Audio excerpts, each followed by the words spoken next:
네, 뉴스업 시작하겠습니다. 수사에 속도를 내고 있는 김건희 특검이 김 여사에 대해 소환을 통보했습니다. 김 여사는 피의자로서 방대한 범위의 혐의에 대해 조사를 받게 됐습니다. 김주영 기자가 보도합니다. 김건희 특검이 국정농단 의혹 등을 받고 있는 김건희 여사에 대해 처음으로 소환을 통보했습니다. 지난 2일 특검이 수사를 개시한 지 20일 만입니다. 오늘 김건희 씨에 대하여도 8월 6일 수요일 오전 10시에 특검에 피의자로 출석하라는 출석 요구서를 주거지로 우편 송부하였습니다. 통보일로부터 실제 소환일까지는 2주가 넘는 시간이 주어졌습니다.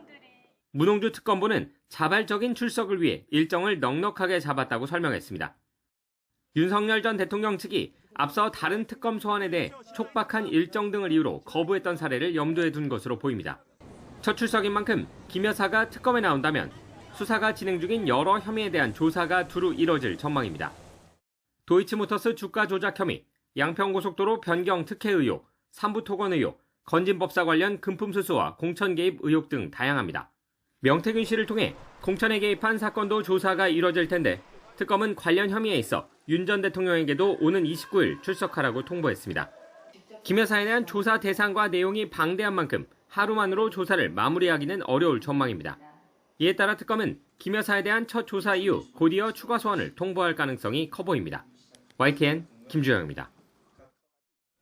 네, 김건희 여사 측은 특검의 소환 요구에 성실히 임하겠다는 입장을 냈습니다. 특검은 공개 소환하겠다는 방침인데 김 여사가 처음으로 포토라인에 서게 될지 관심입니다. 안동준 기자가 보도합니다.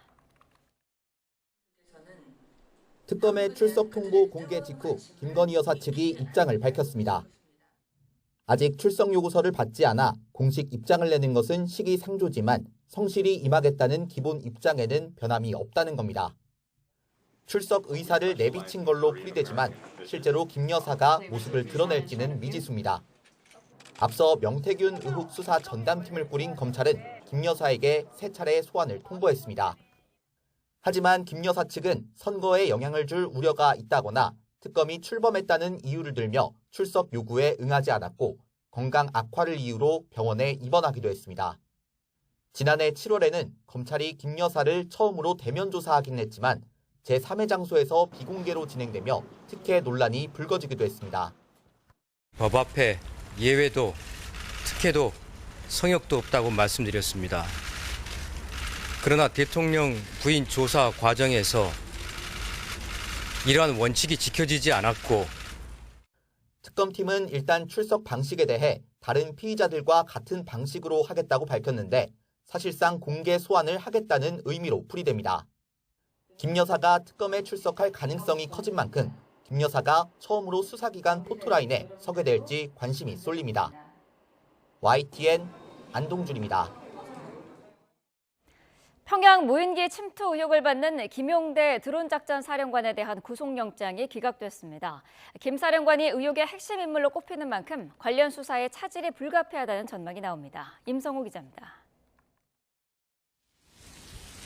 평양 무인기 침투 의혹의 핵심 인물인 김용대 드론 작전 사령관에 대한 구속영장이 기각됐습니다.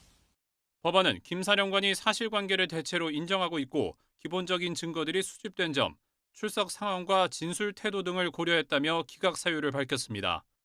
또 이런 사정을 고려했을 때 지금 단계에서 김 사령관을 구속하는 건 피의자의 방어권을 지나치게 제한하게 된다며 구속 사유와 상당성을 인정하기 어렵다고 덧붙였습니다. 앞서 특검은 김 사령관에 대해 허위 공문서 작성과 직권 남용 등의 혐의로 구속영장을 청구했습니다. 특검팀은 윤석열 전 대통령이 비상계엄 선포 명분을 쌓으려 드론사에 직접 평양 무인기 투입을 지시했다고 의심하고 있습니다. 김 사령관이 이 과정에서 북한에 무인기를 보낸 사실을 숨기기 위해 훈련 보고서를 허위로 작성했다고 보고 신병 확보를 시도한 겁니다. 김 사령관은 사실관계는 대체로 인정하면서도 비상계엄과 무관한 정상작전이고 비밀 군사작전이란 특성을 고려해야 한다는 입장을 강조하고 있습니다. 과연 우리가 절차적 통제, 적법 절차 이것만 갖고서 국가안전보장을 담보할 수 있겠느냐 이 점에 대해서도 이제 설명을 드렸고요. 김 사령관은 외환 혐의 수사 대상자 가운데 첫 구속영장이 청구된 인물이자 해당 의혹의 핵심 인물로 꼽히는 만큼 신병 확보 실패로 관련 수사에 차질이 불가피하다는 전망이 나옵니다. 특검은 기각 사유를 면밀히 검토한 뒤 구속영장 재청구 여부 등을 결정할 것으로 보입니다. YTN 임성호입니다. 차상병 손직 관련 수사를 진행하는 이명현 특별검사팀이 이첩 보류 직전 윤 전 대통령과 통화했다는 취지의 이종섭 전 국방부 장관 의견서를 제출받았다고 밝혔습니다. 이 전 장관과 통화한 02-800-7070 번호가 윤 전 대통령 것이 맞는지에 대해서는 계속 확인하고 있다고 덧붙였습니다. 윤 전 대통령 조사 가능성에 대해서는 당장 부를 상황은 아니라면서도 당연히 소환 조사는 필요한 걸로 판단하고 있다고 강조했습니다. 전국을 덮친 기록적인 폭우로 인명피해가 속출한 가운데 경기 북부 지역의 사망자가 4명으로 늘었습니다. 아직 찾지 못한 4명의 실종자도 소방당국이 수색하고 있는데 유속이 빠르고 토사물이 많은 데다 통신 두절 문제까지 겹쳐 수색에 어려움을 겪고 있습니다. 취재기자 연결합니다. 양동훈 기자, 실종자 수색이 다시 시작됐다고요? 네, 어제 해가 지면서 중단됐던 가평 지역 수색 작업이 조금 전인 7시부터 다시 시작됐습니다. 600여 명이 동원된 어제와 비슷한 규모의 인원이 투입될 예정으로 헬기와 드론을 포함해 장비 수십 대도 동원됩니다. 실종자가 발생한 가평군 조종면 마일리와 대보리를 비롯해 하천이 이어지는 청평까지 15km 일대가 우선 수색 대상입니다. 소방과 경찰은 실종자와 함께 혹시나 고립된 추가 인원이 있을 가능성도 염두에 두고 수색에 총력을 기울이겠다는 계획입니다. 가평과 포천 등 경기 북부 지역에서 이번 폭우로 숨진 인원은 어제 2명이 추가돼 4명으로 늘었고 실종자도 4명입니다. 네, 하루빨리 찾아야 할 텐데 수색 작업에 어려움이 많다고요? 네, 현장 상황이 녹록지가 않습니다. 도로 곳곳이 물에 잠기거나 유실됐고 통제되고 있습니다. 또 단전 단수에 통신이 두절된 곳도 여러 곳이라 수색의 속도를 내기 쉽지 않은 상황입니다. 실종자가 있을 가능성이 큰 하천은 쌓인 토사물과 빠른 유속으로 접근 자체에 어려움을 겪는 것으로 전해졌습니다. 이 때문에 야간 수색이 어렵다 보니 어제도 해가 진 뒤 저녁 8시를 전후해 수색이 중단됐습니다. 소방 관계자는 의용 소방대원까지 투입할 수 있는 인원들을 최대한 활용해 사흘째 수색을 이어갈 방침이라고 설명했습니다. 지금까지 사회부에서 YTN 양동훈입니다. 네, 들으신 것처럼 가평 매몰 현장에는 날이 개면서 복구 작업이 시작됐지만 워낙 많은 토사물이 쏟아져 내려 속도를 내기 힘든 상황입니다. 새벽 시간 갑작스러운 산사태에 몸만 겨우 빠져나온 여행객들과 주민들은 놀란 가슴을 쓸어내리며 복구 상황을 지켜보고 있습니다. 염혜원 기자입니다. 자연 속 고즈넉했던 산속 캠핑장이 그야말로 흙더미에 묻혔습니다. 나무가 빼곡했던 산길은 흙이 쏟아져 내린 자국이 선명하고 펜션 건물과 차량은 속절없이 깔렸습니다. 삽으로 흙을 퍼내고 전기톱으로 나무 기둥을 자르고 구조대원 여러 명이 들어도 힘겨운 잔해들을 치우려 중장비도 투입됐습니다. 캠핑장으로 들어가는 진입로와 다리는 끊겼고 계곡엔 계속해서 흙탕물이 쏟아져 내립니다. 새벽 시간 갑작스런 산사태에 몸을 제때 피한 것도 천운이었습니다. 친구 한 명이 차를 먼저 빼러 올라갔어요. 근데 그 순간 이제 토사물들이 밀려와가지고 그 차 빼러 간 친구는 그 순간 차를 버리고 그 옆에 다른 펜션 창문을 깨고 거기 들어가서 숨고. 산 아래 마을도 물에 잠기면서 동네 주민들은 마을 회관으로 대피했습니다. 잠옷바람으로 아무것도 챙겨 나오지 못했는데 조금만 늦었더라면 자고 있던 방 안까지 물이 찰 뻔했습니다.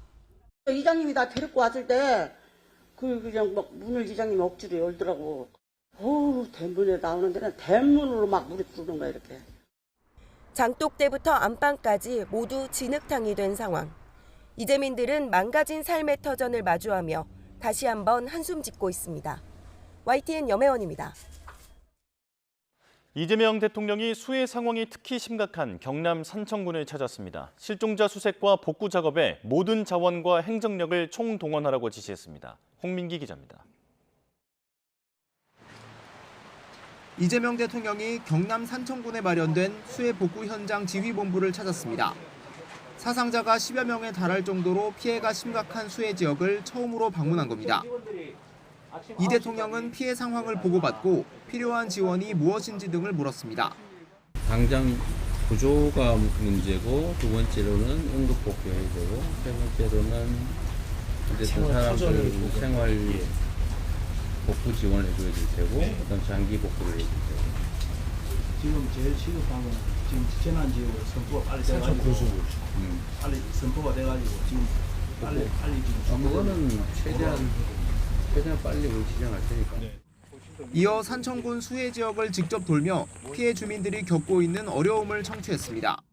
빨리 좀 빠른 복구가 될 수 있도록 좀 선처를 부탁합니다. 너무 당연히 해야 될 일이죠. 너무. 동행한 윤호중 행정안전부 장관에게는 신속한 예산 지원 등 가용 자원을 총동원하라고 주문했습니다. 산청군에 대한 특별 재난지역 지정과 함께 광주와 전남, 전북, 경남 등 다른 수해 지역에 대한 재난안전관리 특별교부세 지원도 언급했습니다. 주민들을 직접 업고 대피시킨 공무원의 이야기를 듣고는 조기 대처로 피해를 줄인 사례를 조사하라는 지시를 내렸습니다. 국민 눈높이에서 실질적인 피해 복구와 구호 지원이 이루어져야 된다 당부했습니다. 대통령실은 국지성 폭우가 일반화된 만큼 지역 특성에 맞는 맞춤형 대책이 시급하다며 각 지자체의 수해 복구와 더불어 예방에도 총력을 다해달라고 당부했습니다. YTN 홍민기입니다. 강선우 여성가족부 장관 후보자를 둘러싼 여야 공방이 계속되는 가운데 대통령실은 강 후보자에 대한 인사청문 보고서 제송부를 오늘부터 국회에 요청할 수 있다고 밝혔습니다. 기한은 최장 열흘인데요. 이 대통령은 이 기간 내에 강 후보자를 장관으로 임명할 것으로 보입니다. 강진원 기자입니다. 강선우 여가부 장관 후보자에 대한 이재명 대통령의 인사청문 요청안이 국회에 접수된 건 지난달 30일입니다. 인사청문회법에 따라 국회는 지난 19일까지 인사청문 경과보고서를 대통령실로 보내야 했습니다. 하지만 이른바 갑질 논란을 놓고 소관 상임위인 여성가족에 대해서 팽팽한 신경전이 펼쳐졌고 국회에서 이게 거는 게 맞아요? 우리 사람에서 태웠습니다. 인사청문 보고서 채택은 결국 첫 번째 시한을 넘겼습니다. 이재명 대통령이 강 후보자에 대한 임명 의지를 내비친 상황에서 대통령실은 후속 조치 가능성을 열어뒀습니다. 오늘부터 국회에 인사청문 보고서 제송부를 요청할 수 있다는 걸 시사한 겁니다.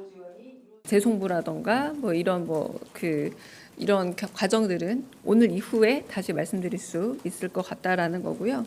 기간의 마지막 날이 토요일 또는 공휴일인 경우 그 다음 날 기간이 끝난다는 민법 규정을 준용해 토요일인 19일이 아닌 월요일인 21일을 1차 송부 기한으로 해석한 것으로 보입니다. 이 대통령은 국회에 청문 보고서를 다시 보내달라고 요청할 때 최장 10일의 기한을 정할 수 있습니다.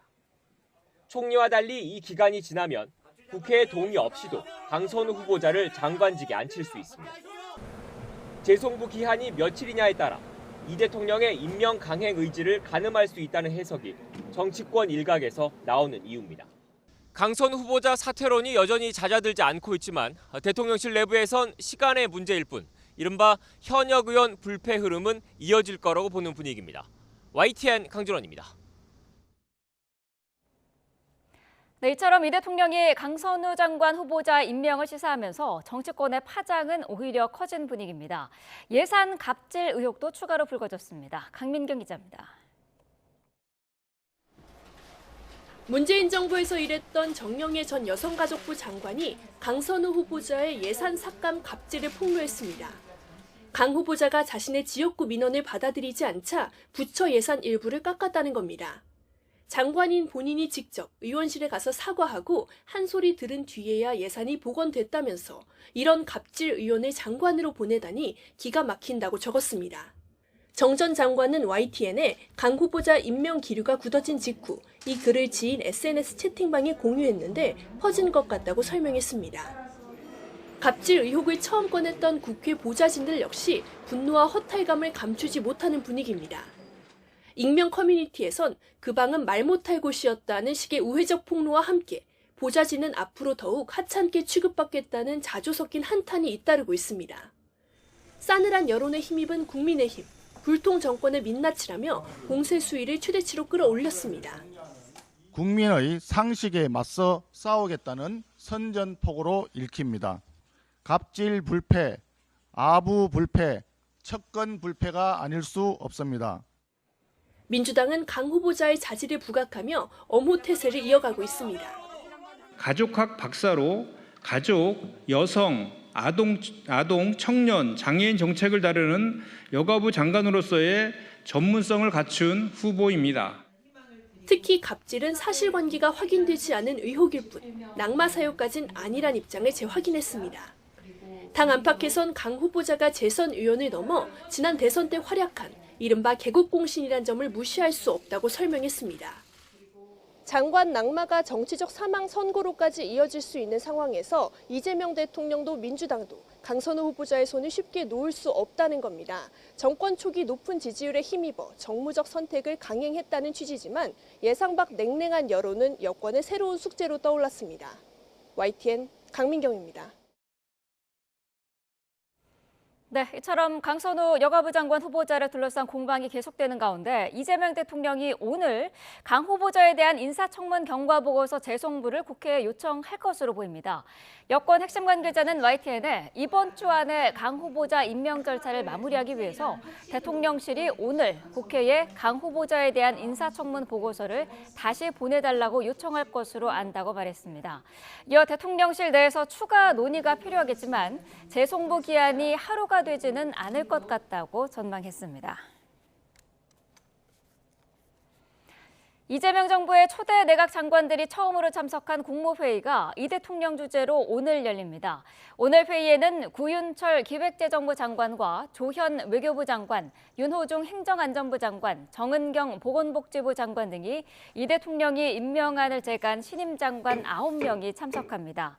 이 대통령은 이 자리에서 실종자 구조 현황과 호우 피해 관련 특별 재난지역 선포 준비 상황 등 수해 복구 대책 등을 논의할 것으로 예상됩니다. 더불어민주당은 다음 달 2일 전당대회 때 호남과 수도권 투표까지 진행하는 사실상 원샷 경선을 확정했습니다. 국민의힘의 당권 레이스는 인적 청산과 전한길 씨를 화두로 탄핵 찬반 주자의 맞대결로 흐르고 있습니다. 박정현 기자입니다.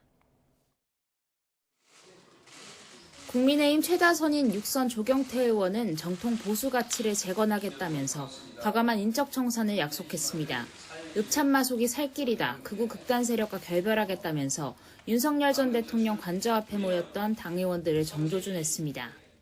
기본이 45명. 내란에 조금이라도 어떤 혐의가 있는 사람들은 저는 반드시 전원이 인적 청산, 인적 쇄신의 전 대상자가 될 수 있고요. 조 의원은 부정선거론자, 윤어게인, 정광훈과 절연을 강조하면서 혁신 세력끼리 단일화하자고 제안했습니다. 안철수 의원은 성급하고 빠른 주장이라면서도 전한길 씨를 감싼 김문수 전 장관을 비판하며 조 의원과 호흡을 맞췄습니다. 제5공화국에 살고 있는 사람처럼 자꾸 뒤만 보십니까?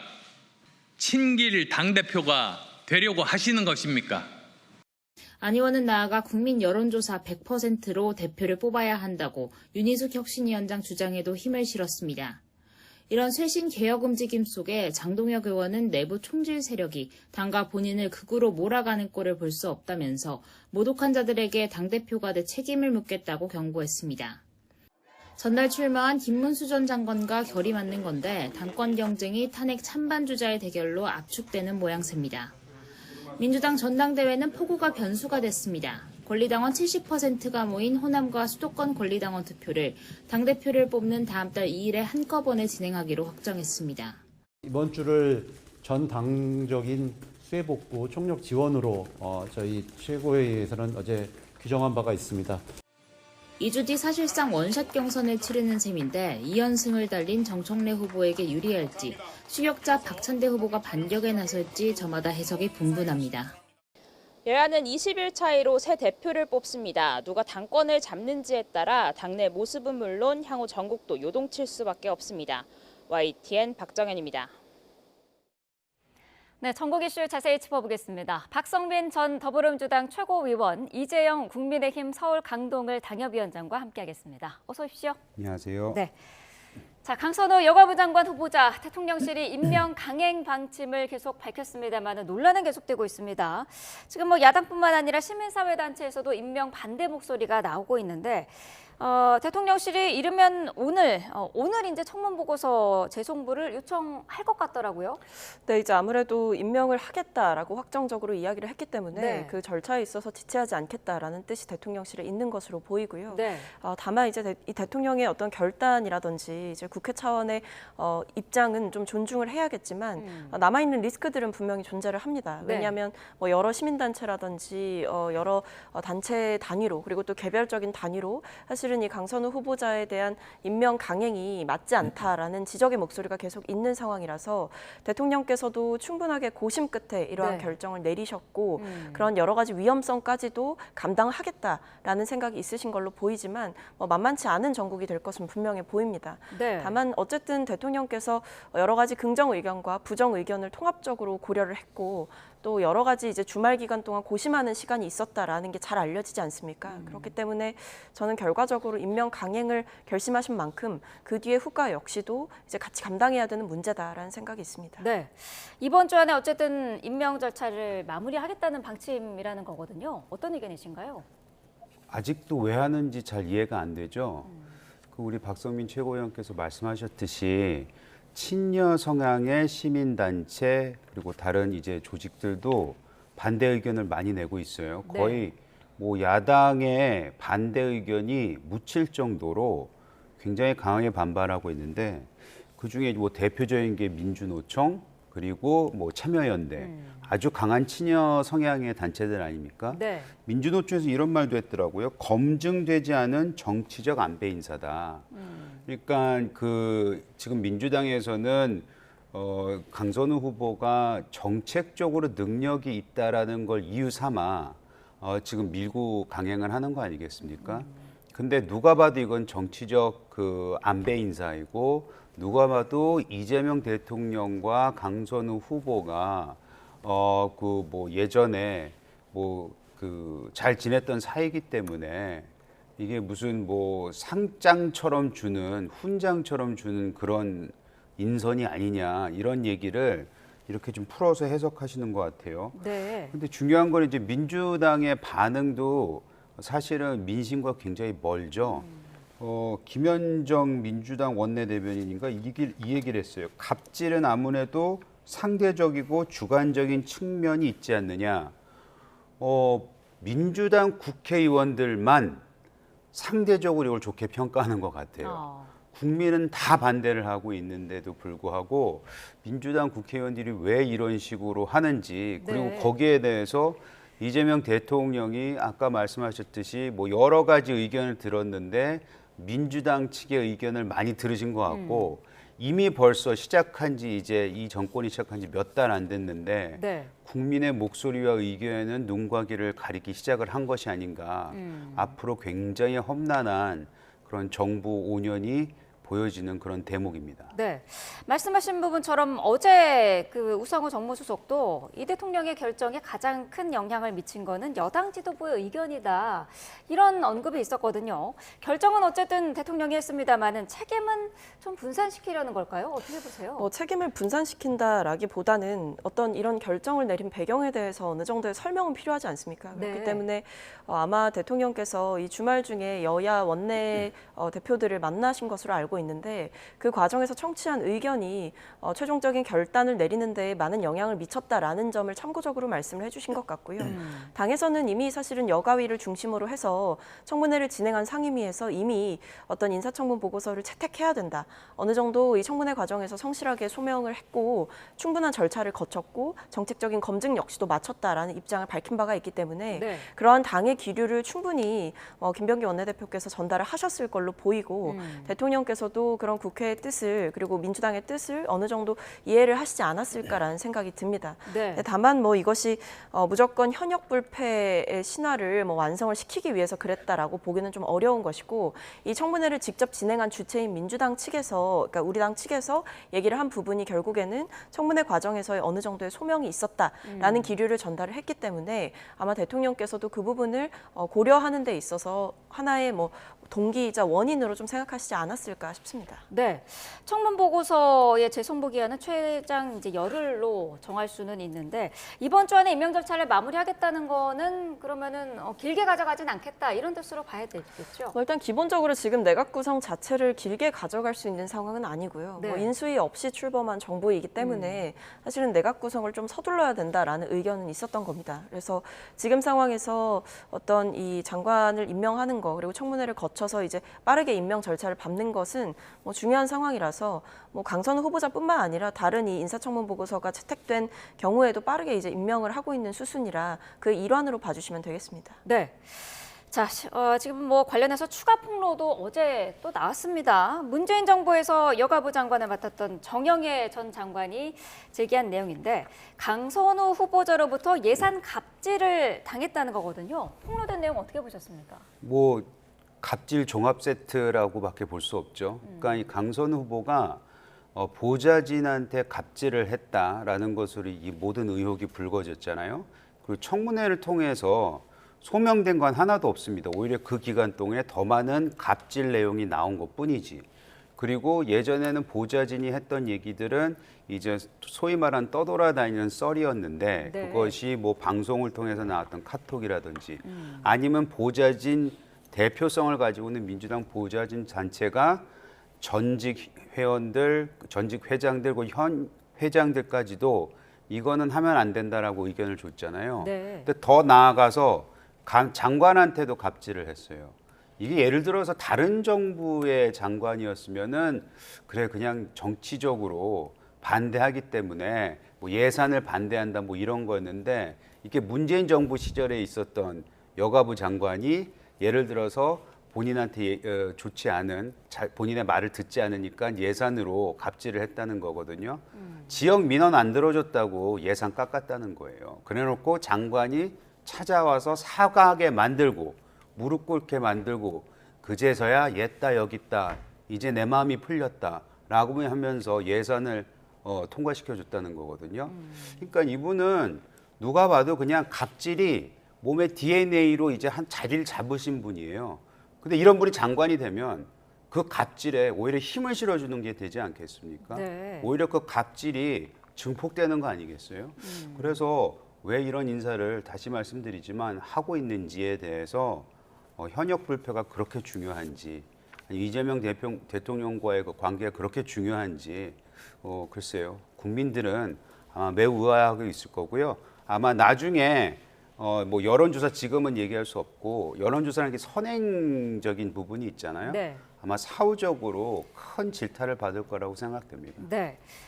새롭게 불거진 이 예산안 갑질 내용에 대해서는 후보자가 특별한 입장을 밝히지는 않고 있는데 민주당 입장에서는 어떻게 보고 계세요? 글쎄요, 뭐 지금 이 상황에 대해서 당에서 어떤 구체적인 입장을 내놓은 것은 아닌 것 같고요. 네.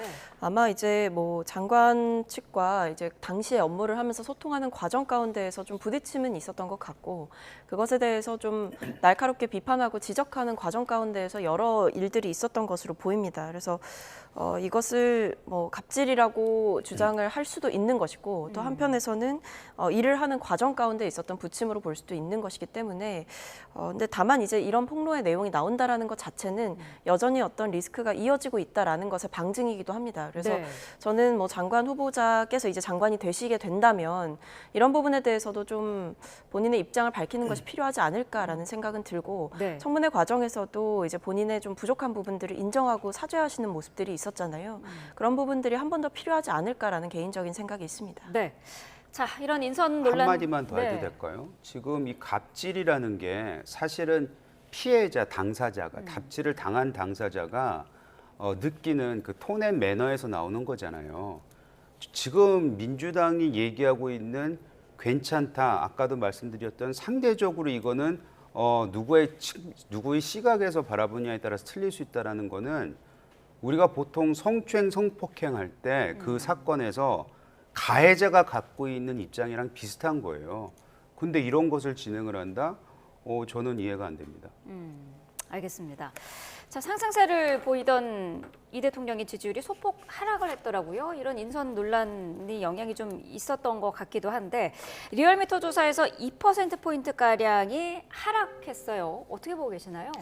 네, 뭐 아무래도 이제 추이를 좀 지켜봐야 되겠습니다만 약간의 하락이 있었던 것은 맞죠. 근데 네. 아마 이것은 아무래도 인사청문 전국을 거치면서 여러 가지 인사와 관련된 논란이라든지 의혹 제기가 있었다 보니까 그런 부분이 국민들의 여론에는 좀 영향을 미칠 수 있었을 것으로 보이고요. 네. 다만 이제 내각이 꾸려지고 나서 각 정부의 장관들이 역할을 하고 또 업무를 성실하게 수행하는 모습, 그것이 이제 국민들의 삶에 좀 도움이 되는 그런 결과로까지 도출이 됐을 때에 또 이 국정 운영 평가라든지 대통령에 대한 지지율이 어떻게 변화할지는 좀 더 지켜봐야 되는 것이다. 어떤 지금의 상황을 어떤 여론이라든지 이런 기류를 좀 파악할 필요는 있겠습니다만 이것이 계속 갈 것이다 이렇게 보기는 좀 어렵지 않을까. 충분히 반등의 기회도 있고 또 지금 어쨌든 소폭 하락이기 때문에 이 추이를 면밀히 관찰하면서 국무회의라던가 아니면 각 부처의 장관들이 부지런히 움직이는 것에 따라서 충분히 달라질 부분들이 있다라고 생각합니다. 네, 국민의힘 입장에서는 어떻게 보고 계세요?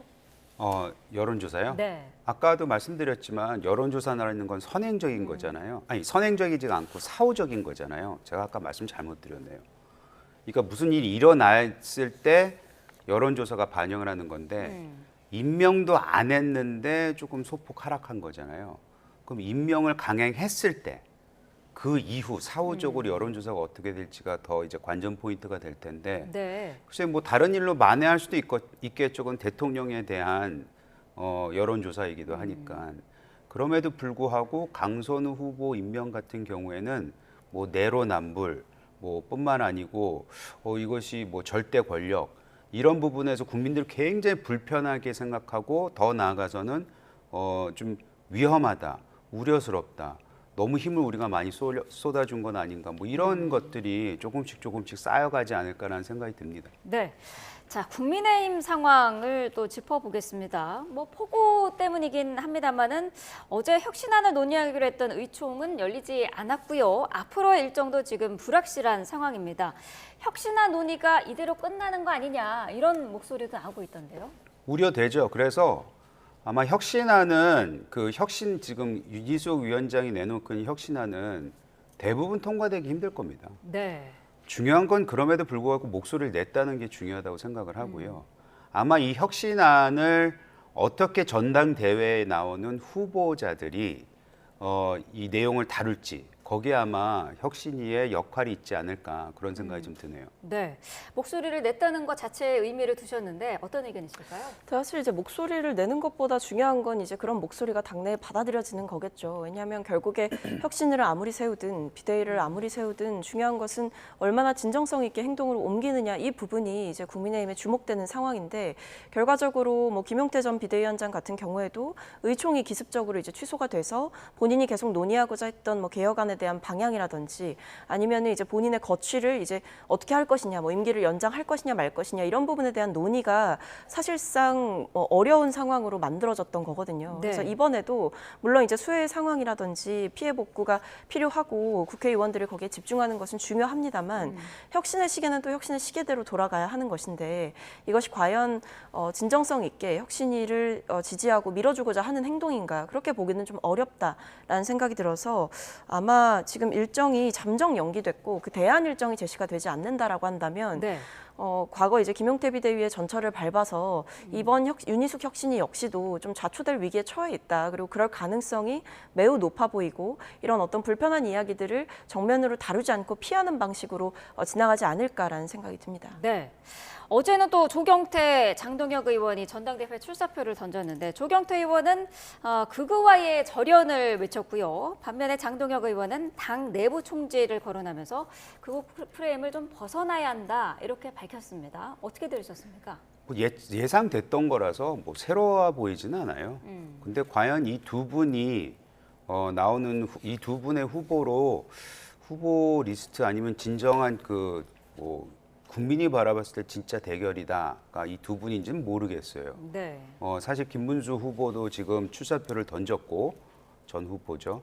그다음에 가장 지금 사람들이 관전 포인트로 보는 거는 한동훈 전 대표가 나오느냐 마느냐 이거거든요.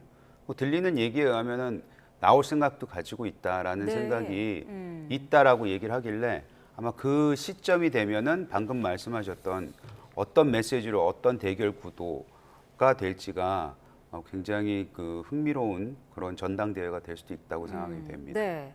그러면 한동훈 전 대표는 출마 가능성이 지금 높다고 보면 될까요? 매일같이 달라진다고 얘기는 하는데 네. 한 2주 전보다는 일주일 전이 더 높았던 것 같고 일주일 전보다는 어제가 좀 더 높았던 것 같다는 생각이 좀 들긴 하거든요. 네. 근데 제가 뭐 직접 통화하는 사이는 아니라서 모르겠으나 주위에서 들리는 얘기는 출마에 대한 뭐 의지가 조금 더 예전보다는 강하지 않느냐 뭐 이런 얘기가 들리더라고요. 그렇군요.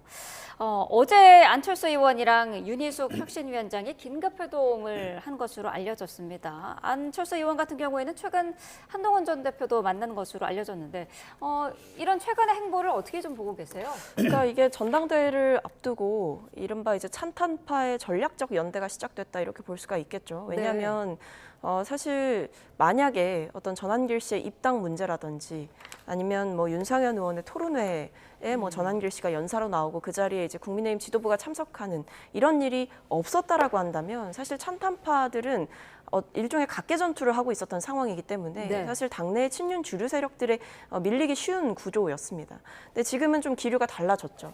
그러니까 일종의 마지노선을 넘었다라는 판단을 찬탄파에서 하기 시작한 것 같고 이 각자의 각계 전투로 이게 될 일이 아니고 우리가 좀 상식적인 생각을 가진 사람들이 연대를 해서 정말 당의 극우화는 막아야 된다 이런 생각을 하고 있는 것 같습니다. 그래서 지금 보면 뭐 이게 딱 전선이 명확하거든요. 내부 총질이라고 이야기를 하면서 혁신에 대해서 폄훼를 하거나 언제까지 사과를 할 거냐라고 하면서 당의 어떤 변화와 자성의 목소리를 막아버리려고 하는 세력과 또 한편으로는 전한길 씨의 입당이라든지 이런 부분에 대해서 단호하게 당이 조치를 취해야 된다라고 이야기를 하거나 아니면 그런 토론회에 이제 당 지도부가 참석하는 것은 문제가 있다라고 한다거나 이런 식으로 주장이 완전히 갈리고 있는 상황 속에서 찬탄파의 연대는 생각보다 여론 형성에 있어서 좀 위협적일 수 있다. 그렇기 때문에 지금 송원석 비대위원장 같은 경우에도 원래 전한길 씨 입당에 대해서 그렇게 큰일이 아니라는 취지로 이야기를 했지만 최근의 상황을 보면 뭐 징계할 수 있는 부분이 있는지 검토를 하겠다라든지 뭐 의견을 수렴하겠다라고 하든지 이런 전향적인 뉘앙스를 보이고 있는 것 자체는 찬탄파의 연대가 이 반탄파 입장에서는 조금 위협적으로 느껴지고 있는 국면이 됐다라고 볼 수가 있겠죠. 네, 찬탄파의 연대 가능성을 언급을 해주셨는데 이게 지금 단일화 가능성에 대해서는 조경태 의원이 가장 적극적인 목소리를 내고 있거든요. 찬탄파끼리 힘을 모을 가능성이 있다고 보십니까? 그건 좀 더 지켜봐야 되겠죠. 근데 어차피 저희는 이제 진행을 하다 보면은 과반수를 못 넘기면 이제 제가 알기로는 이게 2명으로 좁혀지게 되는 걸로 알고 있거든요. 그게 이번에 반영이 되는지 안 되는지 더 다시 봐야 되지만 그러면은 자연스럽게 결선 투표 과정에서 아마 이제 모여지지 않을까라는 생각이 드는데 뭐 이거 딴 얘기긴 하지만 국민의힘은 이제 찬탄 반탄에서 아직까지 벗어나지 못하고 있잖아요. 근데 대통령실도 보니까 뭐 외연을 넓힌다고 얘기는 했는데 강준우 국민통합비서관인가 그분을 들여오면서 아예 그냥 대통령실도 정광훈 세력을 드러내는 게 아닌가 이런 생각하더라고요. 아니 저 같은 입장에서도 계엄에 대해서는 굉장히 반대라고 비판을 하는데 근데 계엄을 이렇게 옹호하는 사람을 대통령실로 모시고 가는지 이분 그때 보니까 최저임금에 대해서도 굉장히 비판적으로 얘기하셨던 분인데 대통령실이 너무 외연 확장을 하시다 보니까 인사검증이 제대로 안 된 것 같아서 좀 아쉽네요. 근데 뭐 강준욱 비서관 같은 경우에는 저도 이제 부적절한 인사라고 생각을 하고요. 본인이 이제 조속한 시일 내에 자진 사퇴를 해야 된다라고 생각을 합니다.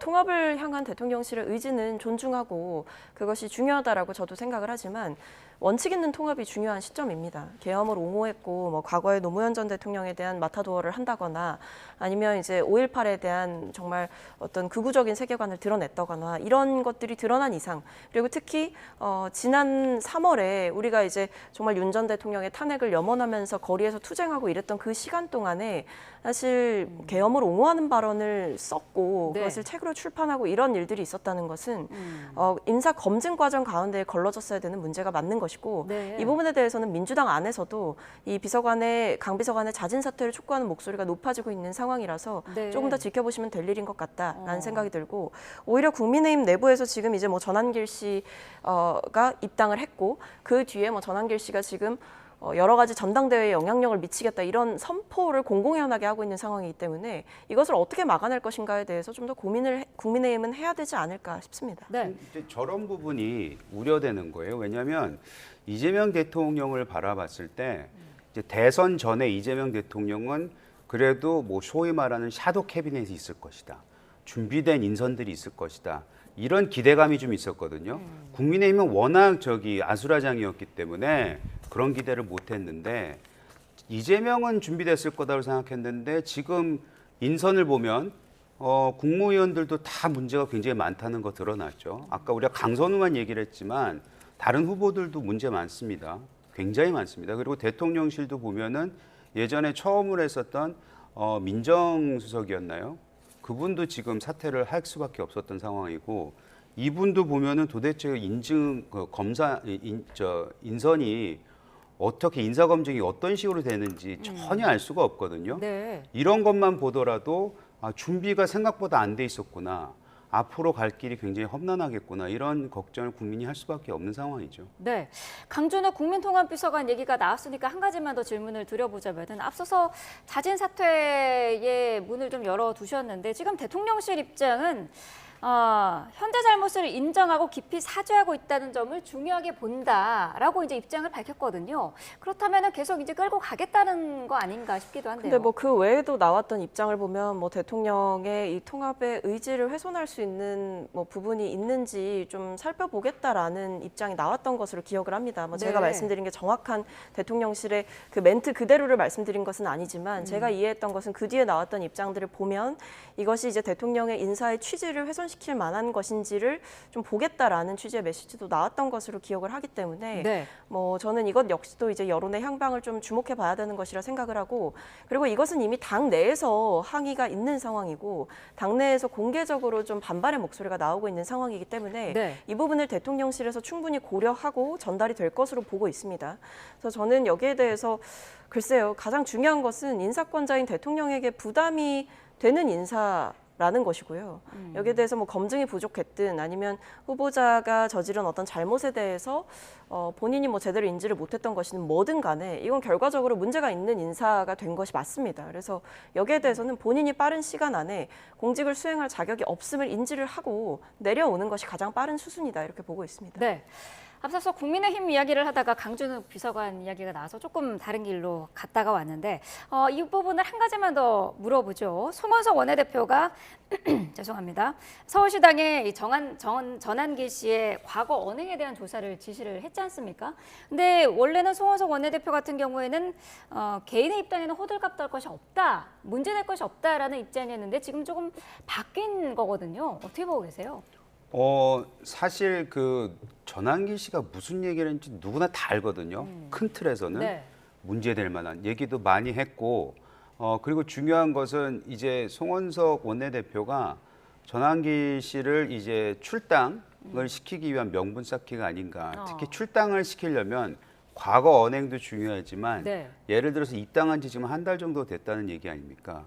입당한 이후에 당원으로서 당을 훼손시키는 그런 언행을 하진 않았나 이런 네. 부분도 사실은 그 명분이 될 수 있기 때문에 아마 그런 부분을 살펴보기 위해서 서울시당에 그런 지시를 내리지 않았는가라는 생각이 드는데 어찌 됐건 간에 지금 송원석 비대위원장 그리고 원내대표한테 기대하는 거는 네. 전한길 씨만큼은 빨리 처리해라, 빨리 출당시켜라 라는 것이 아마 우리 모든 국민과 우리 당원들의 생각이 아닐까라는 생각이 듭니다. 어쨌든 당원 당규상으로는 문제가 드러나면 출당 조치도 가능한 거군요. 그럼요. 네, 알겠습니다. 이럴 때 원래 윤리위 열어야 돼요. 괜히 김종혁 위원장 같은 분 윤리위에 회부시키는 게 아니고 이런 분들 빨리 출당시키기 위해서 해야 되는 겁니다. 네, 알겠습니다. 자, 두 분 말씀은 여기까지 듣겠습니다. 박성민 전 더불어민주당 최고위원, 이재영 국민의힘 서울 강동을 당협위원장과 함께했습니다. 고맙습니다.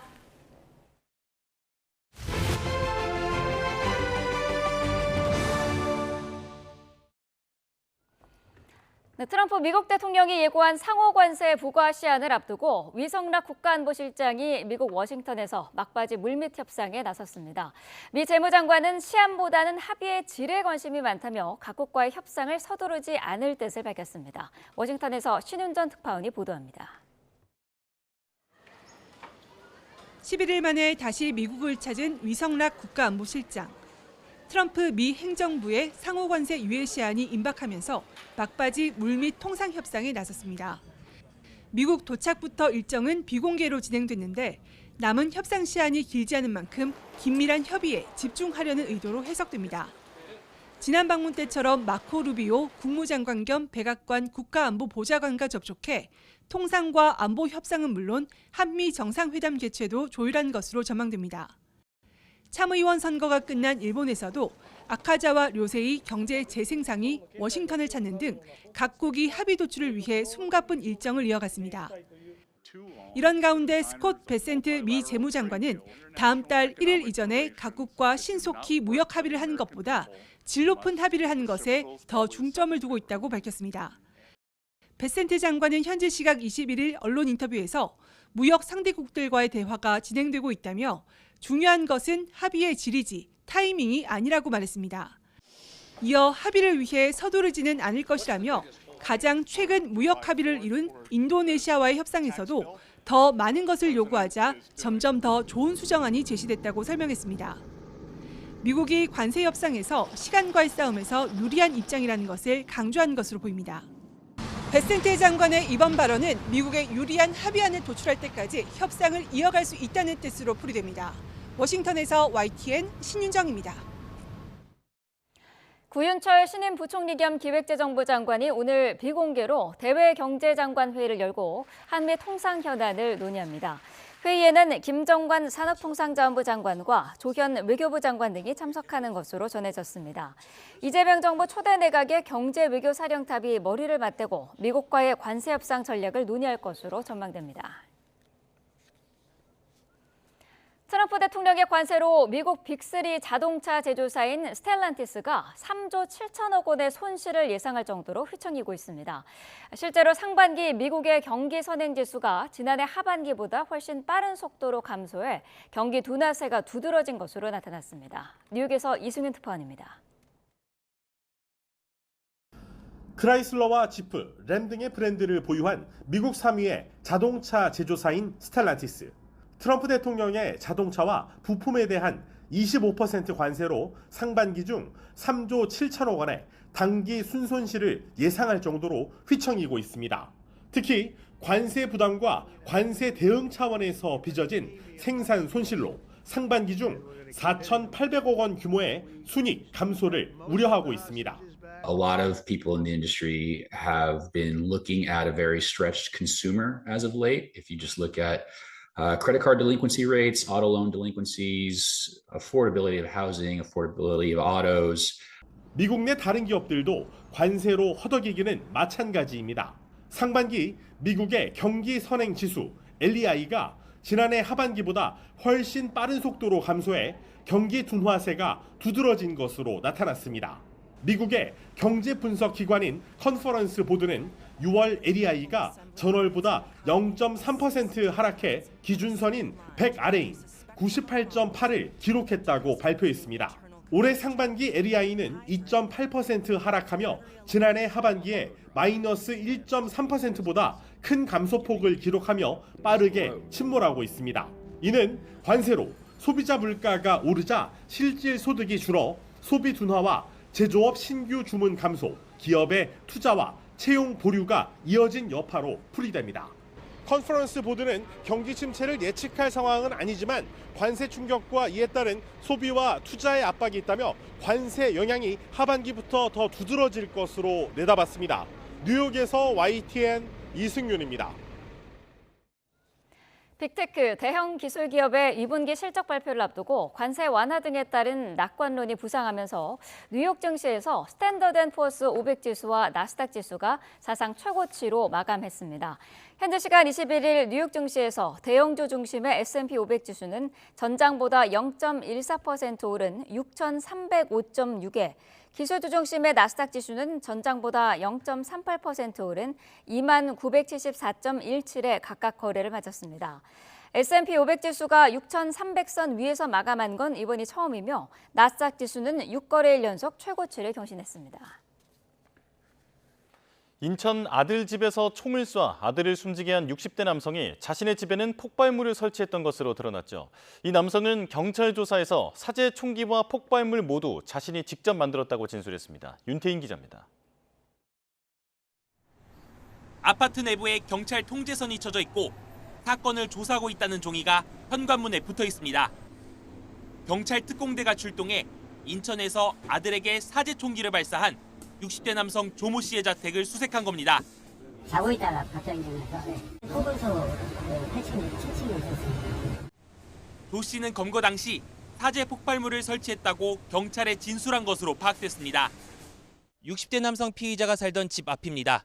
이 남성은 아들 집에 가기 전 자신의 집 안에 사제 폭발물을 설치했던 것으로 드러났습니다. 낮 12시에 폭발물이 터지도록 했다는 진술에 경찰견 등이 투입돼 2시간 반가량 수색이 이어지며 100여 명이 대피했습니다. 집 안에는 타이머와 점화 장치, 인화성 물질 10여 통이 발견됐는데 경찰은 실제 폭발물의 작동 가능성을 분석하고 있습니다. 30여 세대가 거주하는 아파트 주민들은 놀란 가슴을 쓸어내려 했습니다. 인화성 물질은 페트병에 이렇게 나눠서 담겨져 있었는데 담겨져 있는 병이 대략 15개. 전부 다 연결돼 있었던 건 아니고 일부가 연결돼 있었습니다. 조 씨가 아들을 총격하는 데 쓴 사제 총기는 얇은 쇠 파이프로 된 구조로 엽총 등에 쓰이는 산탄 총알이 발사되는 방식인 것으로 조사됐습니다. 실제 사용한 총기 외에도 조 씨는 10개 정도 더 사제 총기를 만들 수 있는 부품을 가지고 있던 것으로 파악됐습니다. 또 총기와 폭발물에 대해서도 자신이 직접 만들었다고 경찰에 진술했습니다. 공작소에서 용도에 맞게 잘라 제작하였고 인화성 물질 설치 관련 피의자가 직접 연구하여. 경찰은 조 씨를 상대로 총기와 폭발물 제작 방법을 어디서 배웠는지, 또 인화 물질은 어디서 샀는지 등을 조사하고 있습니다. YTN 윤태인입니다. 피의자 조모 씨는 범행 직후 차를 몰고 도주하다 도로 한복판에서 경찰이 권총을 겨누자 그제야 멈춰섰습니다. YTN이 확보한 영상에는 범행 몇 시간 전에 집에서 커다란 가방을 챙겨 나오는 모습이 고스란히 담겼습니다. 표정호 기자가 단독 취재했습니다. 녹색 신호등이 켜진 도로 한복판에 흰색 SUV 차량이 멈춰서 있고 경찰관들이 주변을 둘러쌉니다. 한 경찰관은 양손으로 권총을 쥐고 운전석을 겨눕니다. 차에서 끌려 나온 조 씨에게 경찰은 수갑을 채우고 양팔을 잡아 연행합니다. 범행 장소인 인천 송도동에서 40km가량 떨어진 서울 방배동까지 이어진 2시간 40분간의 도주극이 끝나는 순간입니다. 검거 과정에서 조 씨는 경찰이 검문을 시도했지만 이를 무시한 채 차를 몰아 도주를 이어가기도 했습니다. 하지만 순찰차가 조 씨 차량 앞을 긴급히 막아서면서 상황은 종료됐습니다. 운전석에 이렇게 겨누길래 아니 음주는 아닌 것 같네, 이제 마약인가 뭐 이런 생각을 하고 있었죠. 범행 몇 시간 전 조 씨의 수상한 행동은 자신이 살고 있던 아파트 CCTV에도 포착됐습니다. 사건 당일 오후 4시쯤 인천 송도 아들 집으로 출발하기 직전으로 보이는 영상인데 큰 가방을 챙긴 조 씨는 반복해서 내용물을 확인하며 긴장한 모습을 보입니다. 아파트 주차장으로 내려와선 가방을 렌터카 트렁크에 실었고 자신의 생일 파티가 예정된 인천 송도 아파트로 향했습니다. 그리고 밤 9시 반쯤 조 씨는 며느리와 두 손자, 지인 앞에서 사제 총기를 쏴 30대 아들을 살해했습니다. 경찰은 살인과 총포 화약법 위반, 방화 예비 등의 혐의를 적용해 조 씨의 구속영장을 신청했습니다. YTN 표정호입니다. 피의자 조모 씨의 구속 여부는 이르면 오늘 결정될 것으로 보입니다. 인천 영수경찰서는 오늘 오후 2시 인천지방법원에서 조 씨에 대한 구속영장 심사가 열릴 예정이라고 밝혔습니다. 조 씨는 그젯밤 9시 반쯤 인천 송도동에 있는 한 아파트에서 사제 총기로 30대 아들을 살해한 혐의를 받고 있습니다. 지난 3월 충남 서천에서 처음 본 여성에게 흉기를 휘둘러 살해한 혐의를 받는 34살 이지현에 대한 1심 선고가 오늘 오전 대전지방법원 홍성지원에서 열립니다. 이 씨는 지난 3월 충남 서천에 있는 도로변에서 일면식이 없는 40대 여성을 흉기로 찔러 숨지게 한 혐의로 구속 상태로 재판에 넘겨졌습니다. 검찰은 이 씨가 세상에 대한 분노와 개인 신변 비관 등 이해할 수 없는 동기로 범행 도구를 준비해 범행 대상을 물색했고 일면식 없는 피해자를 무참히 살해했다면서 무기징역을 구형했습니다.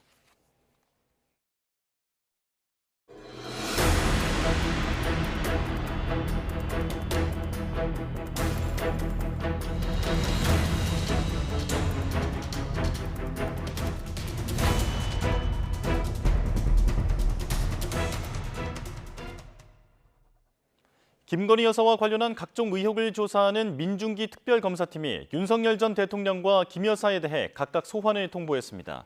문홍주 특검보는 정례 브리핑에서 윤 전 대통령에 대해 오는 29일 오전 10시 공직선거법 위반 등 혐의 피의자로 출석하라는 수사협조 요청서를 서울구치소장에게 보냈다고 밝혔습니다. 이어 김 여사에 대해서도 자본시장법 위반 등 혐의로 다음 달 6일 오전 10시에 피의자 출석하라는 요구서를 주거지로 우편 송부했다고 전했습니다. 문 특검보는 김 여사에 대해서는 도이치모터스와 삼부토건 주가 조작, 건진법사, 명태균 씨 관련 사건 등이 조사에 포함될 거라고 설명했습니다. 그동안 쌓였던 김건희 여사 관련 의혹을 모두 들여다보고 있는 민중기 특검팀이 마침내 첫 소환을 통보했죠.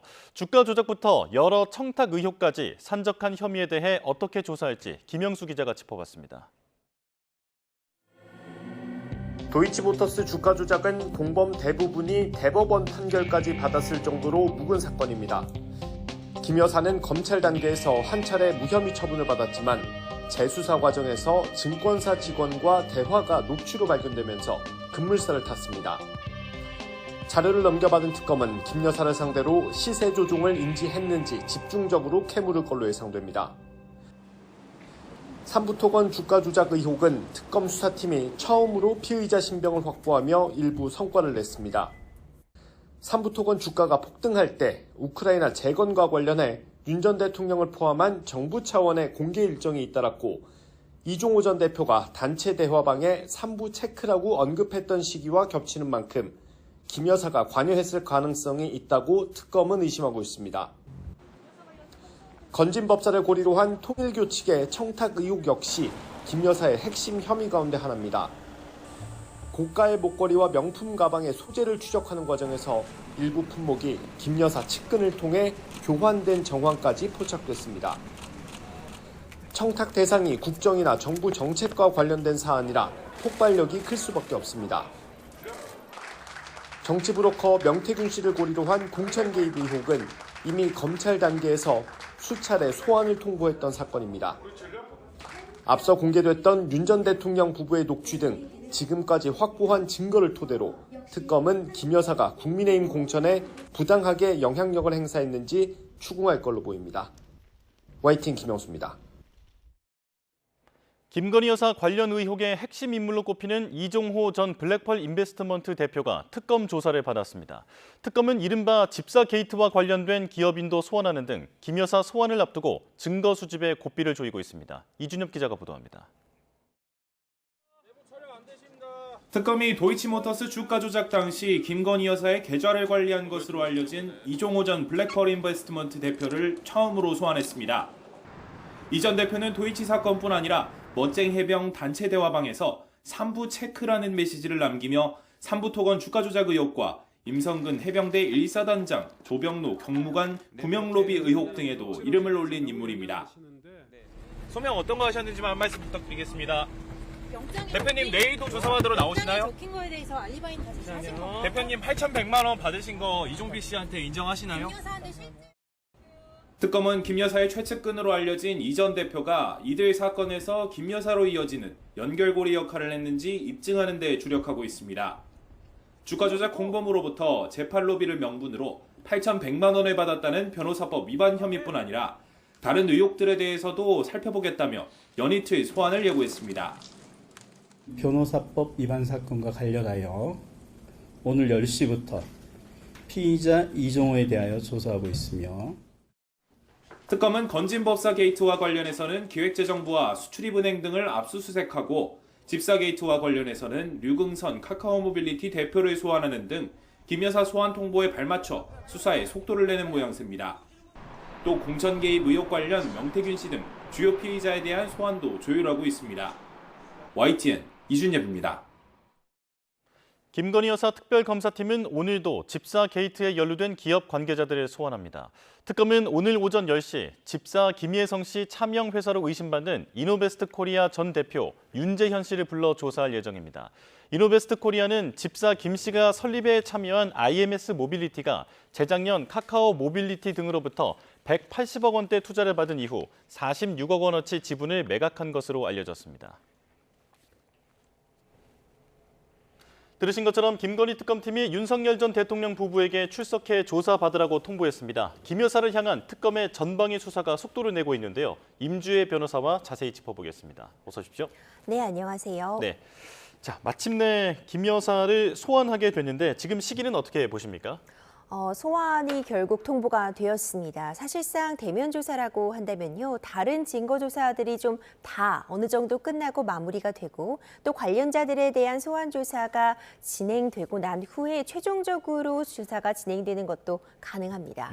이 대면 조사를 통해서 결국 핵심적인 질문을 던져야 되는데 그 질문을 만들어내려면 어느 정도 사실관계가 정리가 되고 관련자들로부터 유의미한 진술이 나온 이후에 조사를 진행하는 것이 어찌 보자면 더 효율적일 수도 있기 때문인데요.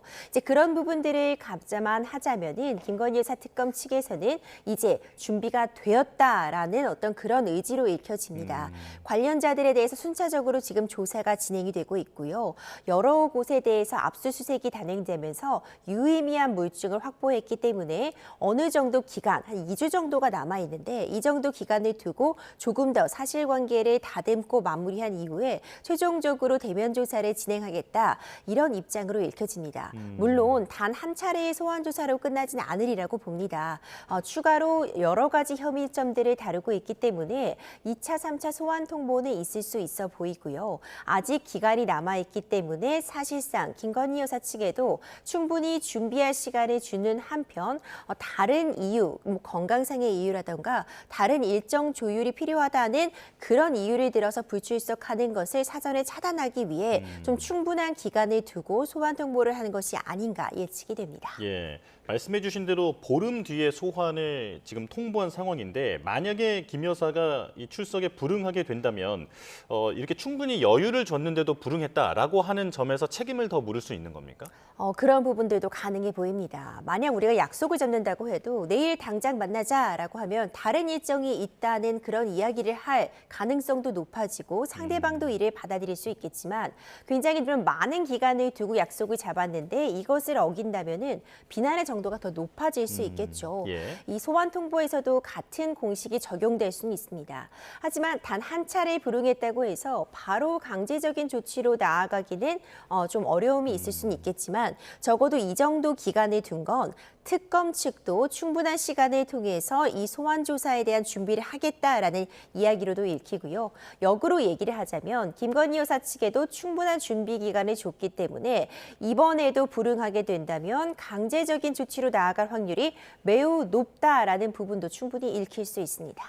네. 자, 그런데 김건희 여사 조사 전에 윤 전 대통령을 먼저 부르잖아요. 이건 왜 그런 걸까요? 명태균 씨와 관련된 의혹에 대한 조사를 진행하기 위함인데요. 그러니까 공직선거법 위반 혐의에 대해서 소환 통보가 있었습니다. 여러 가지 추측은 가능한데 지금 윤석열 전 대통령 같은 경우에는 이미 신병이 확보되어 있는 상태, 그러니까 구속 상태에서 지금 재판을 받고 있는 상태라는 점도 빠른 소환 통보에 영향을 줬으리라고 보고요. 그보다도 아마도 윤석열 전 대통령으로부터 어떤 조사를 진행한 이후에 김건희 여사를 조사하는 것이 조금 더 효과적이다 내지는 효율적이다라는 판단, 전략적인 부분도 고려가 됐을 가능성이 있어 보입니다. 예. 여러 가지 여지까지는 지금 추측만 가능하지만 명태균 씨와 관련된 의혹이라면 된다면 이미 상당 부분 조사가 진행이 되었고 자료도 만들어진 상태이기 때문에 먼저 소환 통보를 함으로써 이미 좀 더 많이 진행된 사건부터 조사를 하겠다라는 의지로도 해석이 가능해 보입니다. 예. 그런데 윤 전 대통령은 내란 특검의 조사에도 모두 불응하고 있지 않습니까? 이번에도 그렇지 않을까요? 충분히 가능해 보입니다. 현재 윤석열 전 대통령 같은 경우에는 이제 구속 상태에서 기소가 된 이후에 대부분의 조사에 불응을 하고 있고 실제로 지금 내란죄 형사재판 공판 기일에도 변호인만 출석을 하고 피고인 본인은 불출석하고 있습니다. 이렇게 지금 당장은 특검 측이 굉장히 수사에 탄력을 받은 상황이기 때문에 지금 상황에서 조사에 응하기보다는 조금 숨고르기에 들어갔다. 이런 부분도 전략적으로 이해를 할 수 있을 것 같은데요. 다만 계속해서 불응할 수는 없습니다. 피의자, 피고인의 방어권 행사 측면에서도 계속해서 이런 조사에 불응한다면 오히려 본인이 소명하고자 할 수 있는 그런 부분도 소명할 기회를 놓칠 수 있고 다른 증거들이 제시가 되면서 적기에 반박할 그런 기회도 놓칠 수 있기 때문에 지금 당장은 이 특검 측의 무리한 수사에 반발을 하면서 조사를 거부할 수 있겠지만 어느 정도 시간이 지나고 난다면 본인의 방어권 행사 측면에서라도 조사에는 응할 수밖에 없지 않을까 생각이 됩니다. 예. 자, 조금 전 윤 전 대통령 부부를 모두 소환한 데에는 명태균 씨 관련 의혹이 아마 그 고리인 것 같다라고 말씀을 해주셨는데 김영선 전 의원에게도 소환을 통보했습니다. 어떤 점을 물어볼까요? 김영선 전 의원 같은 경우에도 결국 공천 개입이 있었느냐를 이제 문제를 풀어낼 수 있는 핵심적인 인물로 평가가 됩니다. 이 김영선 전 의원의 어떤 공천을 놓고 이 명태균 씨와 그리고 윤석열 전 대통령 부부의 어떤 갈등이 시작되었다라는 부분도 계속해서 이야기가 나오고 있기 때문에 실제로 공천이 이루어지는 과정에서 어떤 개입이 있었는지 공천에 영향을 끼치고자 하는 그런 전화라던가 지시사항이 있었는지 사실관계를 확인하리라고 보고요. 결국 김영선 전 의원의 어떤 진술이 있고 이후에 조사가 진행됨에 따라서 윤석열 전 대통령 부부의 어떤 조사 질의가 있었을 때 그 내용들, 답변들이 서로 상충하는 부분은 없는지 이런 부분들을 확인하기 위해 소환 조사가 먼저 진행되고 있으리라고 봅니다. 예.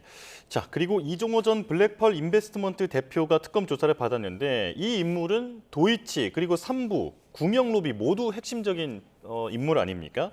자, 오늘 원래 조사가 예정되어 있었는데 다음 주로 연기해달라고 요구를 했다고 하는데요. 자, 특검이 어떤 부분을 물어봤을까요? 이종호 전 대표 같은 경우에는 지금 여러 가지 의혹들의 핵심적인 키맨으로 꼽히고 있습니다. 그럴 수밖에 없는 것이 이종호 전 대표는요. 도이치모터스 주가 조작 의혹뿐만 아니라 지금 순직 해병 사건 특검에서도 실질적으로 윤석열 전 대통령 부부에게 어떤 청탁이 있었는지 그렇다면 그 청탁을 누가 전달했는지에 대해서 이종호 전 대표가 계속해서 이름이 거론이 되고 있거든요.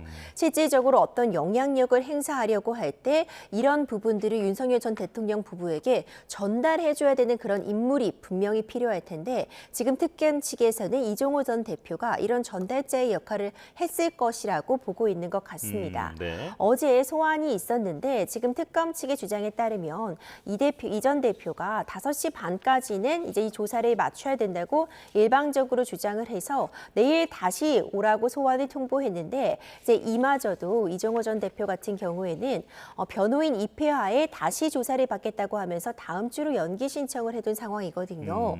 변호인은 지금까지 선임하지 않았다거나 아니면 변호인과 함께 조사를 준비하지 않은 부분은 좀 의아해 보인다고도 볼 수 있는데 일단 조금 더 준비가 필요하다. 이런 취지로 좀 읽혀지고요. 아마도 어제 특검 측에서 굉장히 많은 어떤 증거 자료 등을 제시했다거나 굉장히 핵심적인 부분에 대한 질문이 있어서 바로 조사를 이어가기보다는 조금 더 준비가 된 이후에 조사를 받겠다는 그런 전략적인 판단도 있지 않았을까 예측이 됩니다. 예. 자, 한편 내란 특검은 평양 무인기 의혹의 핵심 피의자인 김용대 드론작전 사령관에 대해서 구속영장을 청구했지만 기각됐습니다. 어떤 이유였습니까? 어제 구속영장 실질심사가 있었는데 구속영장은 발부가 되지 않았습니다. 일단 재판부에서 들고 있는 사유는 지금 방어권을 지나치게 제한할 수 있다는 사유인데 지금 김용대 전 사령관 같은 경우에는 대부분 사실관계에 대해서 지금 인정을 하고 있는 상황이고요. 그리고 증거 수집이 이미 상당 부분 된 것으로 보인다는 점, 지금 이 김용대 사령관의 출석을 하고 있고 이 진술의 태도를 볼 때 아직 구속까지는 필요하지 않다라는 판단이 내려진 것 같습니다. 지금 이 드론 사령관 같은 경우에는 무인기 75호기만 정상적으로 운행이 됐고 지금 74호기 같은 경우에는 분실 처리된 것처럼 어떤 관계된 문서를 허위로 작성했다라는 혐의를 받고 있는데 이와 관련해서 대부분의 사실관계는 인정을 하고 있습니다. 다만 이 비밀 군사작전의 특성이 고려되어야 한다. 이것은 비상계엄 선포와는 전혀 무관했던 군사작전에 불과하다라는 취지로 지금 진술을 하고 있거든요. 예. 전체적인 사실관계에 대해서는 기본적으로 인정을 하고 있고 지금 출석해서 지금 진술을 좀 성실하게 하고 있다는 점이 고려가 되어서 구속영장 청구가 인정되지 않았다 이렇게 해석해 볼 수 있습니다. 예, 구속 시도는 실패했지만 사실관계 인정을 들은 그런 이제 성과는 거뒀다라고 볼 수 있을 것 같은데, 자 이런 와중에 특검이 윤 전 대통령 변호인의 구속영장 유출 문제를 이제 수사를 하고 있는 상황입니다. 자, 유정화 변호사는 사실관계를 부인하고 있는데 이게 어떻게 문제가 되는 겁니까? 그렇습니다. 이 해당 사건 같은 경우에는요, 윤석열 전 대통령에 대한 이 구속영장 청구서가 접수가 되었는데 이것이 원본 그대로 이제 유출이 된 부분이 지금 특검 측에서 문제 삼고 있는 겁니다. 네. 특검 측이 주장하고 있는 바는 이 구속영장 청구서가 접수가 되었고 윤석열 전 대통령의 변호인 측에서 이것의 등사, 그러니까 복사해서 확인하는 절차를 거쳤다라는 부분까지도 확인이 되는데 이 등사를 한 이후에 이런 원문이 공개되었기 때문에 유출과 관련된 정황을 확인했다 이런 주장을 하고 있는 겁니다. 네. 이에 대해서 윤석열 전 대통령 변호인단 측에서는 유출 혐의에 대해서 사실관계를 부인하고 있어서 아마도 이번에 소환 통보를 통해서 유출과 관련해서 윤석열 전 대통령 변호인 측이 관여한 바가 있는지에 대한 집중적인 질문 이어가리라고 봅니다. 예. 자, 그런가 하면 내란 특검이 이번에 추가 기소했던 혐의는 국무위원회 계엄 심의권을 침해했다라고 하는 여러 가지 혐의가 있는데 이 부분은 지규현 판사가 아닌 다른 부서에 배당이 됐더라고요. 왜 그런 겁니까? 그렇습니다. 내란죄 관련한 형사재판들은 지금 지규현 판사가 이끌고 있는 형사 25부에 배당이 되어 있는데 이번에 추가 기소가 된 부분들, 직권남용 혐의라던가 특수공무집행 방해와 관련된 부분은 형사 35부에 배당이 됐습니다. 예. 형사 35부는 선거나 부패 사건을 좀 주로 전담하고 있는 그런 재판부로 알려져 있는데요. 일단 다른 재판부에 배당이 된 건 새로운 사건이 추가로 기소되었기 때문에 다른 재판부에 배당이 되었지만 심리가 진행이 되다가 결국 한 가지 사실관계, 이 12.3 비상계엄 선포라는 사실관계와 연관되어 있는 부분이 있기 때문에 하나의 재판부로 병합될 가능성은 있습니다. 그렇다면은 이제 다시 지규현 판사가 지금 담당하고 있는 내란죄 형사재판과 같은 재판부에서 다뤄질 가능성은 여전히 열려 있는데 이 부분은 이제 앞으로 진행될 관계들을 조금 더 지켜볼 필요가 있습니다. 예. 자, 지금 수해 관련 속보가 들어와서요. 이 부분부터 전해드리겠습니다. 이번 폭우로 피해를 입은 점포에 대해서 정부가 1억 원까지 저리로 대출을 실시하고 그리고 기존 대출의 만기를 연장하기로 했습니다. 소상공인 시장진흥공단의 대출을 만기를 1년 연장하기로 했다는 소식이 들어왔습니다. 정부가 물난리를 겪은 지역에 대한 지원 방안을 마련하고 있는데요. 구체적인 지원책이 나온 겁니다. 자, 다시 전해드리겠습니다. 수해를 입은 점포에 1억 원의 저리 대출과 대출 만기 연장을 실시하기로 했다는 소식이 들어왔습니다. 자세한 소식은 이어지는 뉴스에서 전해드리겠습니다. 자, 이번엔 사제총, 그 부분 얘기를 좀 짚어보겠습니다. 자, 아들을 총을 쏴서 살해하고 그리고 자신의 집에는 폭발물까지 설치를 한 이 피의자가 오늘 오후에 영장 실질 심사가 열리는데 구속 가능성이 매우 높은 상황이죠. 그렇습니다. 구속 가능성 매우 높아 보입니다. 일단 본인의 집에 폭발물까지 설치를 해서 이것이 여러 가지 의미로 해석될 수 있지만 본인의 어떤 생활 반경 자체, 그러니까 증거 자체를 인멸하려는 시도로도 충분히 해석이 가능해 보입니다. 이런 부분들을 감안하자면은 결국 살인이라는 중한 결과의 발생, 어떤 증거 인멸의 우려 이런 부분들이 종합적으로 고려했을 때 구속영장이 발부될 가능성 매우 높은 상황입니다. 예. 자, 구체적인 범행 동기는 지금 보도되는 걸로 보면 가정 불화 정도로 알려져 있는데 지금 어느 정도까지 파악된 겁니까? 정확한 범행 동기는 아직 조사 중에 있습니다. 범행 동기 자체가 지금 이 피해자 입장에서는 가정 불화가 있었다라고 주장을 하고 있지만 석연치 않은 부분들이 많습니다. 본인의 생일을 축하하는 자리에 아들 내외 부부의 집에 방문을 했고 이미 총기를 휴대를 하고 이것을 차량에 두고 이 집에 방문했다는 건 계획 범죄의 가능성이 매우 높아 보이거든요. 사전에 철저히 계획을 하고 상당 시간 동안에 준비했을 가능성이 있기 때문에 어떤 우발적인 범행이라고 보기는 어려워 보이고요. 가정 불화가 있었다고 해도 이와 같이 끔찍한 범행을 저지를 정도로 어떤 불화가 있었는지 어떤 이유로도 이게 정당화될 수 없기 때문에 범행 동기는 계속해서 조사가 진행 중입니다. 예. 명확하게 피의자가 입장을 밝히고 있지 않기 때문에 프로파일러 등의 투입을 통해서 조금 더 과학 수사 방식으로 진행이 될 예정입니다. 네. 그런데 아마 이 사건을 보시면서 놀란 분들이 많았을 것 같은데 이렇게 쉽게 총을 만들어서 쓸 수 있는 건가? 이 부분을 의아해하시는 분들이 많을 것 같습니다. 어떤 대안이 좀 필요해 보이는데요. 그렇죠. 우리나라에서는 총기를 제작하고 판매하고 이것을 개인적으로 소지하고 있는 자체가 굉장히 큰 불법입니다. 다만 문제는요. 특히 해외 사이트를 기준으로 했을 때 이 총기를 개인이 직접 제작하고 조립할 수 있는 방법들이 너무나도 쉽게 노출이 되어 있다는 겁니다. 뭐 쉘 파이프나 일부의 어떤 부품만 가지고 조립을 하거나 만들 수 있는 방법이 너무나 쉽게 알려져 있다는 것이 문제점으로 지적되고 있는데 물론 이런 총기를 제작하는 방법을 유출하는 것도 국내법상으로는 제재 대상입니다. 다만 해외 사이트에 지금 올라와 있는 것까지 모두 단속하는 데는 어려움이 있기 때문에 이런 문제점들이 반복이 되고 있는데 국내도 결코 이 총기와 관련해서 자유로운 공간이 아니라는 점 이번 사건을 통해서 다시 한번 알려주게 된 것 같고요. 총기를 제작하거나 유통할 수 없도록 보다 근본적인 대책 마련이 절실해 보입니다. 예, 알겠습니다. 여기까지 듣겠습니다. 임주혜 변호사였습니다. 고맙습니다. 구윤철 신임 부총리 겸 기획재정부 장관이 오늘 비공개로 대외경제장관 회의를 열어 한미 통상 현안을 논의했습니다. 회의에는 김정관 산업통상자원부 장관, 조현 외교부 장관 등이 참석했는데요. 정부 서울청사로 가보겠습니다. 중요한 통상 관련 장관님들이 임명이 되셨습니다. 그래서 긴급하게 대외경제장관회의를 개최해서 향후 대미 협상에 대해서, 관세 협상에 대해서 대응할 방향에 대해 관계부처 장관님들과 인식도 공유하고 또 전략도 논의를 했었습니다. 지금 8월 1일까지 시간이 많이 남아있지 않습니다. 그래서 모든 관계부처가 원팀으로 국익과 실용 차원에서 계획도 치밀하게 짜고 또 대응도 총력 대응하기로 했습니다.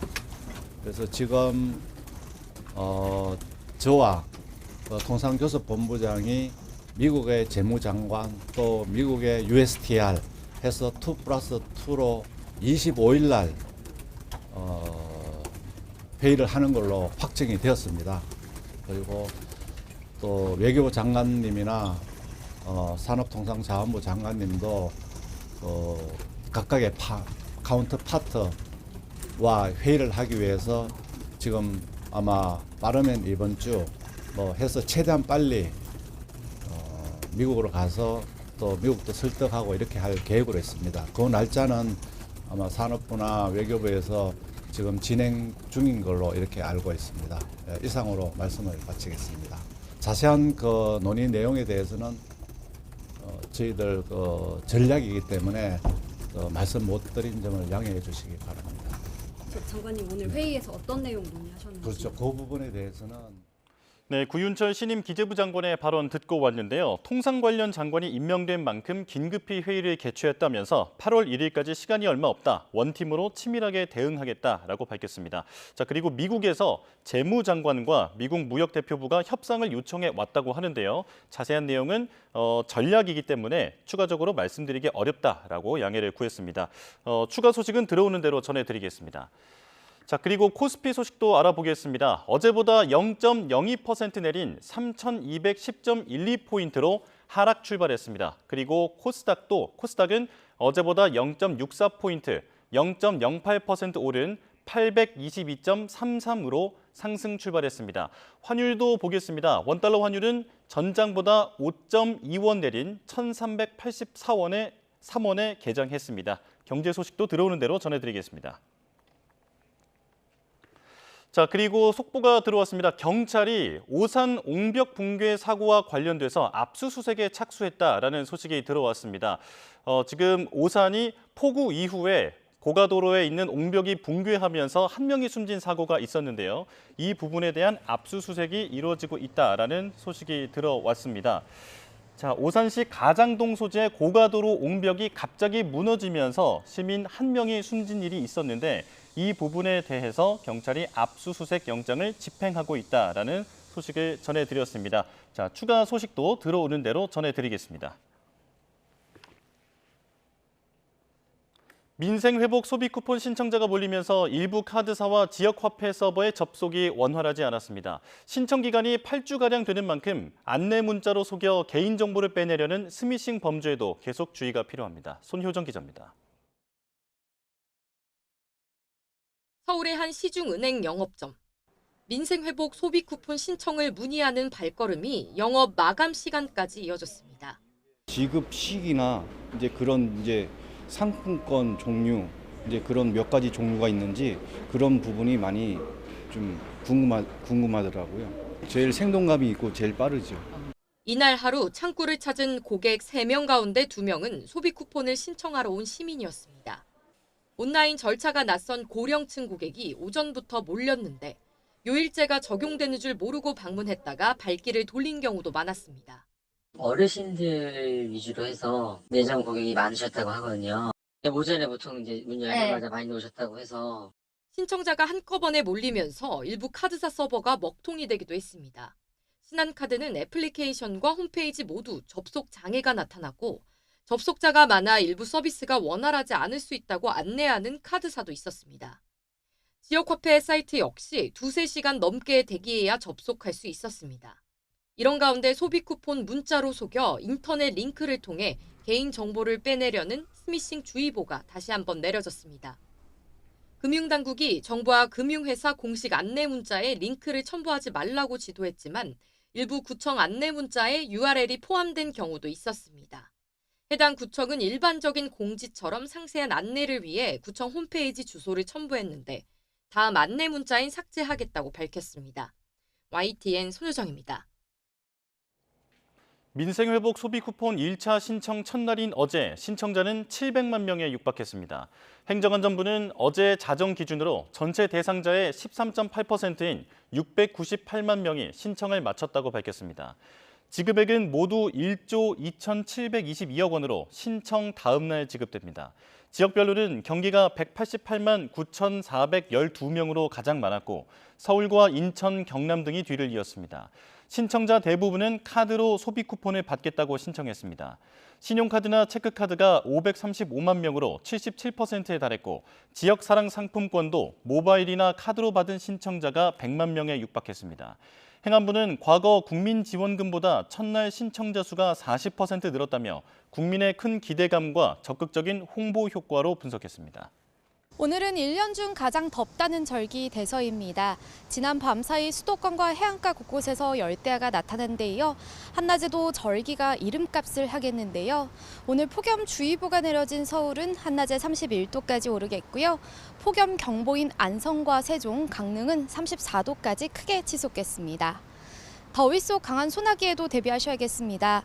현재 경기 북부와 강원 북부에 소나기 구름이 발달해 있는데요. 연천과 철원은 대기 불안정이 심해 호우주의보가 유지되고 있습니다. 오늘 저녁까지 내륙에 5에서 60mm, 중부 많은 곳은 80mm 이상의 소나기가 예상되고요. 벼락과 돌풍을 동반하며 시간당 최고 30mm 안팎까지 강하게 쏟아질 수 있겠습니다. 오늘 낮 기온은 서울 31도, 광주와 대구 34도까지 크게 오르겠고요.